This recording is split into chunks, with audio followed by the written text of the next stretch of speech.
Hi guys, welcome back to our channel. Guys, మన channel cricket సంబంధించిన ప్రతి చిన్న అప్డేట్ మన ఛానల్లో రెగ్యులర్ వస్తుంటాయి. ఇంకా మన ఛానల్ని సబ్స్క్రైబ్ చేసుకోకపోతే గైస్ వెంటనే సబ్స్క్రైబ్ చేసుకోండి అండ్ పక్కన బెల్ ని యాక్టివేట్ చేసుకోండి. అండ్ అదే ఇంకా మన వీడియోని లైక్ చెప్తే గైస్ వెంటనే లైక్ చేసి మన వీడియోలోకి అయితే ఎంటర్ అవుదాం. గైస్ తప్పకుండా లైక్ చేయండి, లైక్ ఇస్తే మన వీడియో మార్కెట్కి ఫాస్ట్ రీచ్ అవుతుంది. ఇక ఇండియా వర్సెస్ సౌత్ ఆఫ్రికా మధ్య జరిగే 5 T20 మ్యాచ్లకైతే స్కోర్ అయితే రిలీజ్ చేసింది BCCI. ఆ స్క్వాడ్ ఏ విధంగా ఉందన్నది మనం ఈ వీడియోలో అయితే చూద్దాం.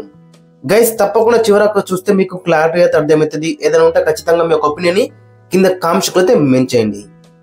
ఇక మెయిన్ గా చూసుకుంటే హార్దిక్ పాండ్యా అండ్ శుభ్మన్ గిల్ అయితే తిరిగి వస్తున్నారు. అండ్ వైస్ కెప్టెన్సీ బాధ్యతలు కూడా శుభ్మన్ గిల్ కే ఇచ్చిల్లు. బట్ ప్రస్తుతం చూసుకుంటే సబ్జెక్ట్ టు ఫిట్నెస్ కిందనే కన్సిడర్ అయితే చేస్తున్నారు. ఒకవేళ 100% ఫిట్ అయితే ఇట్లా స్కోర్ అయితే వస్తాడు. ఇప్పటికే స్క్వాడ్ సెలెక్ట్ చేయడంలో చాలా మనలో అయితే లేట్ చేసిల్లు. ఇంకా కూడా శుభ్మన్ గిల్ కోసం ఆలోచిస్తే చాలా లేట్ అవుతుంది. 9 నుంచి మనకు మ్యాచ్ అయితే ఉన్నాయి కాబట్టి ఆల్రెడీ అక్కడ శుభ్మన్ గిల్ ని సబ్జెక్ట్ టు ఫిట్నెస్ కింద పెట్టి స్క్వాడ్ అయితే సెలెక్ట్ అయితే చేసిల్లు. ఇక హార్దిక్ పాండ్యా కూడా తిరిగి వస్తున్నాడు. ఇది మాత్రం గుడ్ న్యూస్ అని చెప్పుకోవచ్చు. ఆల్రెడీ హార్దిక్ పాండ్యా సయ్యద్ ముస్తక్ అలీ ట్రోఫీ కూడా ఆడుతున్నారు కాబట్టి 100% ఫిట్ ఉన్నాడని చెప్పుకోవచ్చు. ఇక ఓవరాల్ చూసుకుంటే మెయిన్ వచ్చేసి రింకు సింగ్ అయితే మనకి స్క్వాడ్ అయితే కనబడట్లేదు. ఇది మాత్రం షాకింగ్ న్యూస్ అని చెప్పుకోవచ్చు. మరి రింకు సింగ్ ఏమైనా ఇంజూర్ అందంటే అది ఇంజూర్ లేదు. రీసెంట్ గా చూసుకుంటే సయ్యద్ ముస్తక్ అలీ ట్రోఫీ ఆడిండు, అంతకుముందు రంజీ ట్రోఫీ ఆడిండు. సో డొమెస్టిక్ ఆడుతూనే వస్తున్నాడు. దట్టు డొమెస్టిక్ లో కూడా రెడ్ హాట్ ఫామ్ లో అయితే ఉన్నాడు. సో కాబట్టి అండ్ గత ఏషియా కప్ లో కూడా ఫైనల్ మ్యాచ్ లో ప్లేయింగ్ లెవెల్ ఉన్నాడు అండ్ ఫైనల్ షాట్ కూడా కొట్టిండు.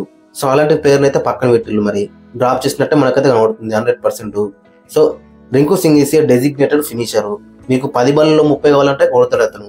సో అలాంటి ప్లేయర్ అయితే పక్కన పెట్టిండు.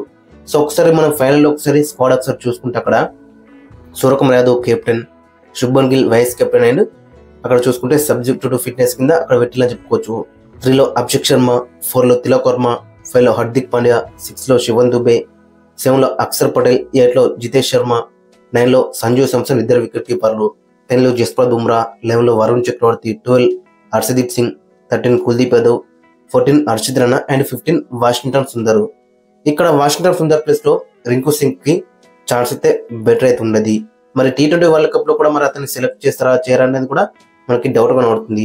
బట్ ఖచ్చితంగా T20 వరల్డ్ కప్ లో మాత్రం ఖచ్చితంగా రింకు సింగ్ ఉండాల్సిన ప్లేయర్ అని చెప్పుకోవచ్చు.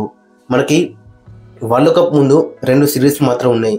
ఒకటి ఈ సౌత్ ఆఫ్రికా సిరీస్, తర్వాత న్యూజిలాండ్ సిరీస్ అయితే ఉంది.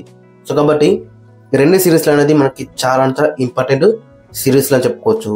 సో కాబట్టి మన మెయిన్ ప్లేయర్స్ తో బరిలోకి దిగితేనే బెటర్ అయితే ఉంటుంది. గైస్ మరి మీరేమనుకున్నారో ఖచ్చితంగా కింద కామెంట్స్ అయితే మెయిన్ చేయండి. అండ్ అదేవిధంగా ఇంకా T20 వరల్డ్ కప్ కి జెర్సీ కూడా అక్కడ లాంచ్ అయితే చేసిండు.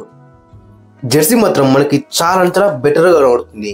One of the best Jersey అని చెప్పుకోవచ్చు. మరి ఇదైతే ఒక్కసారి మీరు అక్కడ స్క్రీన్ మీద చూస్తే మీకు క్లారిటీ అయితే అర్థమవుతుంది. చాలా మనకి బెటర్ గా కనబడుతుంది అని చెప్పుకోవచ్చు.